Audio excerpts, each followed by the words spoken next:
কি ব্যাপার শিমুল, তুই এভাবে তাকাচ্ছিস? আমার তো চারদিকে বিপদ আর বিপদ। ওরে নিয়ে আমি কেমন সংসার করবো একটু কোনা।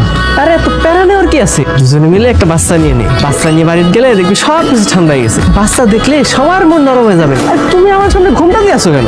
ঘুমটা সরাও। বন্ধু, ও তো জোনাকি না, আমার খালাতো বোন সুমনা, আমার নতুন বউ। তাই বে, তুমি জানো না ও আগে একটা বিয়ে করছিল? জানবো না কেন, একটা না দুইটা বিয়ে করছে। আগের তো বউ তো আমারই বাড়িতে রেখাইছে। তুই আমাদের কয়েকদিনে যা থাক। কিন্তু তুই কামটা করলি কি? তুই তো তোর দাদার রেকর্ড ভেঙে দিবি। আচ্ছা মন যদি চায় তখন তো মনের বিরুদ্ধে কিছু করা যায় না। 1 মাসে 3টা বিয়ে হয়ে গেল। তোর মন যে কত বড় আল্লাহ ভালো।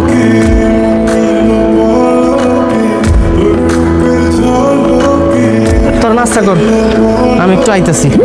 এই বাড়িতেও মেয়ে আছে? তুমি আবার এগুলো নিয়ে সন্দেহ করো না, ওকে আমি ছোট বোন নজরেই দেখি, আমাকে সবসময় ভাইয়া ভাইয়া বলে ডাকি।